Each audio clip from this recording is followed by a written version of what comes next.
Hello, this is Lige Daughtridge sitting in for Mayor Sandy Roberson for the Mayor's Brief. We're going to go over the July 11th, 2022 agenda, which was yesterday, and I'm here with newly seated Ward 6 City Councilman Tom Harris, and last night was your first, you got installed, and so welcome, and I look Yesterday was a great day, a happy day, and glad that I am now sitting with you and other council members. And W.B. Bullock served a long time, served very well. You know, he's got a servant's heart, you know. Yeah. His long-time service to the military, his faithfulness at First United Methodist Church there, Inglewood United Methodist Church and in the city. We're going to miss him. And I wish him the very best in his new chapters in life. Yeah, I think we all do, and WB has certainly devoted a lot of his life to Rocky Mount, and everyone's appreciative for that. We're going to first start off with the Committee of the Whole that was yesterday, and that was actually you were not installed yet, but you were there, and you have been there, and I appreciate that. And what we did go over was the boards and commissions, and we're not going to go too in depth of the boards and commissions, but it's vitally important that people serve on those boards and commissions. And so if anyone has interest, and they can certainly contact you or me, or they can contact Pam Casey at the city and the city clerk's office if anyone's interested, because that's how you get involved in the city and have an impact. So. I served with the others on the Board of Adjustment for a number of years, and it's a great learning experience. And for those who have an interest in what's going on at the city, is a great way to find out how things are conducted, how business is conducted. Yeah. Well, one of the first items besides after that was we were talking about the funding for nonprofits, and that came up after our budget meeting, the meeting before, and it was when the OIC grant was voted down, and it was back on the agenda last night. But before that, we had a Committee of the Whole, and we were talking about the grants, which included a lot of the nonprofits such as Boys and Girls Club, the Buck Leonard Association, Nash Arts, Communities and Schools, Harvard Orchestra, and UCM and OIC, and just for edification for the audience, last year was $212,000, almost $213,000, and this year, if you add in the proposed, which was approved last night, was $323,000 for the nonprofits. Mm-hmm. And so we had a little discussion on that, and one of the things that I brought up was talking about how the city we need to do a better job of all these nonprofits are well-known nonprofits, but we are expending public funds. So we need to make sure that we are spending those funds on things that we are allowed to spend money on. And then in addition, we have an agreement or some sort of contract with the nonprofits, and then provide the money. And then afterwards, we do a follow-up very similar to what United Way does, and make sure the monies was spent as we were supposed to. So we touched on that and spent quite a bit of time on that. And it's nothing questioning any of the nonprofits. It's just we've got to make sure that the money's spent properly. Any words on that? Well, I think one benefit out of the discussion that you and others had was that we have been going without some written kind of agreement documenting the distribution of funds and the amount of funds and how the funds were going to be spent. And I think now Mr. Varney and Mr. Rose and Councilman Knight are going to try to get together to come up with some kind of a boilerplate agreement that we can get all of these nonprofits to sign, so we can really stay ahead of how our funds are being used, as well as follow some of the statutes that are on the books. Right. That the General Assembly passed. Right. And then right after that, Police Chief Hassel came in and gave a presentation on the crime statistics for June, and overall crime is down, and which is good, trending down. So we're thankful for that. And Chief Hassel and the police department received some accolades recently on social media, which is good. And I think the chief and the police, they're doing a great job. And then there was a question about Peachtree and Falls Road. There's been a big change there. We've spent many years with being a two-way street and on each side, and then now it's down to one lane with a bike path. And I think they're going to do a kind of a presentation or 1 minute little video, because it's confusing because we haven't seen it. Yes, it is. And one thing I learned, and I wish we had been a little bit more proactive, but that is not a city-maintained street. Right. That was done by the State Department of Transportation. Right. So don't blame the city, so to speak. It was a decision by Raleigh. Right. And I think that would have helped if we were a step ahead and just letting the community know we are working with the Board of Transportation to try to get this project completed. Right. Because the signs still need to be done. Well, there are many roads in Rocky Mountain that a lot of us think that they're city-maintained roads, but they're really not. I mean, the city does go through and the police department does, patrol those, but maintaining them is up to the North Carolina Department of Transportation. You're exactly correct. And then we ended last night with Greg Conton, the technology officer, kind of giving an overview of our IT system, which we've got a lot of good things going on there, and IT is certainly important, especially in today's digital world we live in. I asked Mr. Cotton, do we see signs of hacking? And he said, every day. Yeah. Well, that's just something that he and his team are staying on top of, and we got to make sure that we had the people who can provide the supporting technology so that all citizens are safe. Yeah. Well, it's certainly important, but I think we've got a good team there, and I think we're going to add to his team, and it's just always work in progress. So moving on to last night's meeting, and it was exciting. Mayor Roberson opened the meeting, and we had a call to order, and then went through the prayer, and then the city clerk called the roll, and then soon after that, Mayor Roberson asked for approval of the minutes, and then we went through the organizational meeting where Councilman Blackwell and Joyner were they were reappointed, and they took the oath of office again from Lamont Wiggins, Superior Court Judge, and then your first time, and you did the same thing with your wife. You came up there and took the oath. Any comments on that? No, it was good to see Lennon Wiggins. He and I go back a long ways when I was at People's Bank and et cetera. But it was a great time, and I'm glad it's behind us. So we can march forward. Yeah, and we did say goodbye to WB, and he had a lot of support there from folks from his church and from his family, so it was nice to see, and again, we appreciate that. And then we went on with petitions from the public, and I think that went pretty smoothly. A lot of people did speak on OIC. Anything stand out to you that you want to mention? Well, I think the presentation that some members of the OIC made publicly in the little video, that's information that maybe a lot of the citizens didn't know. Right.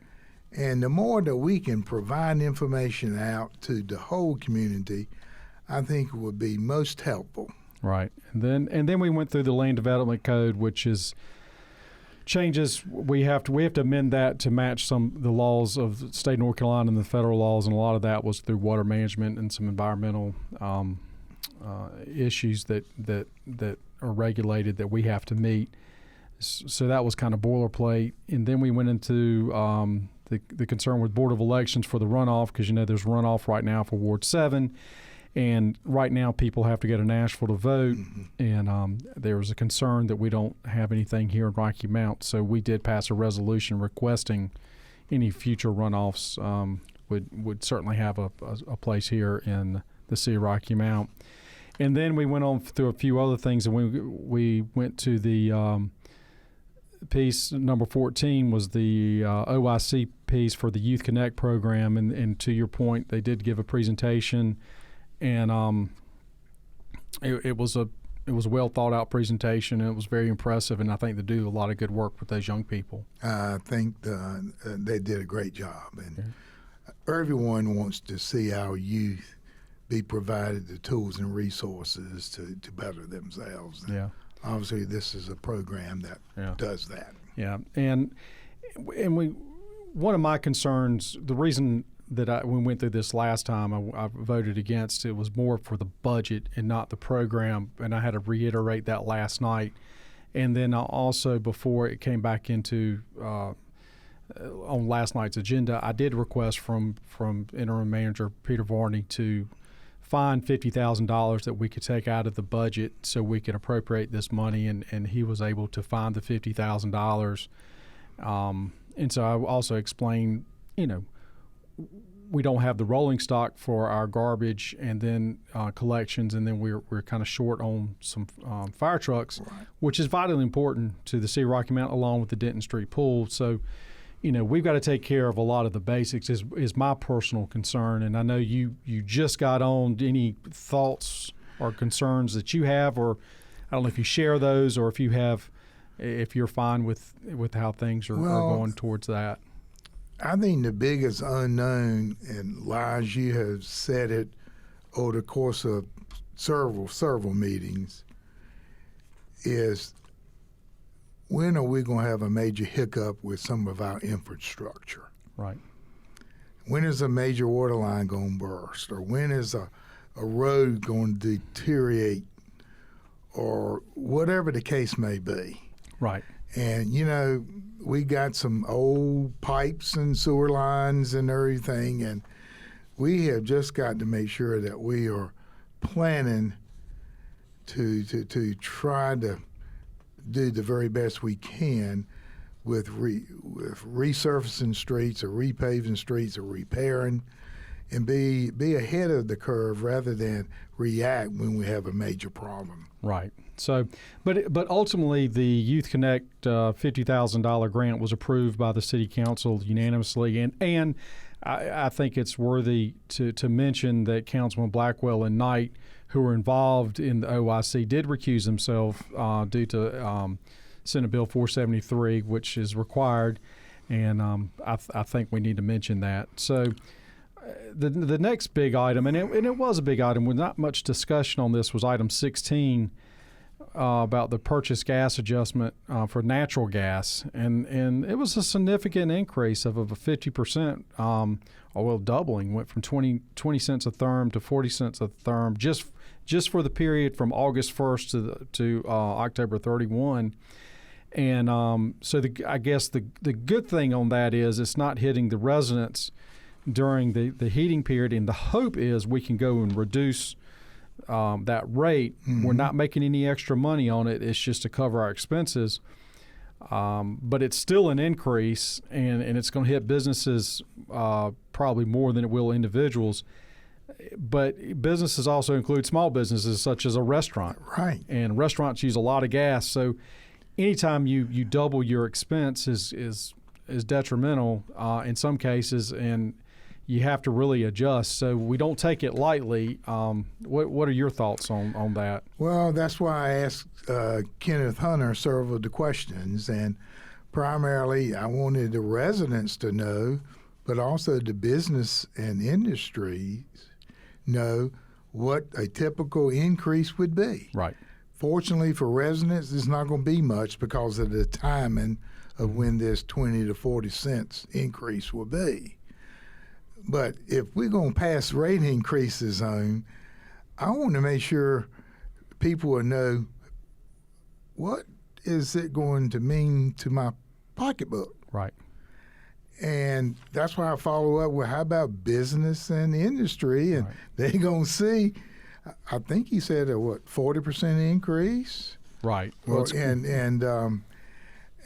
that can be significant. Oh, it is significant. We have no control over the cost of gas, but at the same time, we need to let the people know. Right. Well, that was an issue that we really didn't have a choice. We can't lose money on that. No, we can't. We can't. And then the next item that came up was 17, and item number 17 was the consideration of amending the parking lot lease over at the old Carolina Telephone and Telegraph parking lot. So we're doubling our spaces from 24 to 48 for just $1 a year, and that went well. And then we also agreed to Tri-Faith Ministries, which is adjacent to the event center. Mm-hmm. They had some concerns during some concerts, music concerts, and they wanted to prohibit parking during those because of their concerns, and we approved that unanimously. I'm glad that we worked that revised agreement out. Right. Because the event center at times does need additional parking. Right. And that will provide some needed spaces, and the revenue would be shared jointly with Tri-Faith Ministries. Right. It's a win-win for everybody. Sure. And then items 19 and 20 had to deal with some administrative policies and some funding, but the number 19 was about the roof replacement and repair grant, and then the downtown building assistance program. For the roof, it increased the amount from $10,000 to $20,000 for potential up to $20,000, and then for the downtown building assistance from $20,000 to $40,000. And both of those grants require 50% match, mm-hmm. and you have to apply for them and meet certain criteria. So that passed unanimously. Any comments on that, Tom? Well, as now the newest member to the council, it would be interesting to learn over the last few years how many businesses have applied for roof replacement and repair, as well as how many businesses applied for downtown building assistance. Right. We're spending public dollars. Why not inform the public how their funds are being used? Right. I agree with you wholeheartedly. and we do get reports occasionally, but I think we also need to have those online as well. So we moved into item 20, which was the use of the American Rescue Plan Act, the ARPA funding, $500,000, and we increased the budget for urgent repair by $50,000, housing repair by $50,000, workforce housing the same, the matching rebate $25,000, and the community wealth building increased by $225,000, and the downtown payment assistant $100,000. So there's a little bit of discussion on that, and that passed unanimously. And that funding is used specifically to help folks impacted by COVID, and it's income based on that. Any comments? Fortunately, we have this money. Right. But one day we're going to realize all this money is gone. Correct. And I just don't want people to think that we got a big treasure chest of money each year that we can just do this and this and this. Correct. We have no knowledge of what the revenues are going to be over the next 5-10 years. We don't have any idea of what emergencies that might be coming up. We just got to make sure that we are spending our money as wisely as we possibly can. Yeah, and I think your point's well taken, that this is one-time money and it's not reoccurring, and we need to remember that, and the public needs to remember that. Yes. So the next item was the Edward Byrne Memorial Justice Assistance Grant, and that is between the City of Rocky Mountain and Nash County for $26,350, and that passed unanimously. And then the last item, which it's a big item. The City of Rocky Mountain is responsible for a lot of buildings, and a lot of that has HVAC. And the city of Rocky Mount's no different than any other entity business right. in America or across the world. And so we had to contract out our maintenance on that because we don't have the maintenance staff to keep up our HVAC.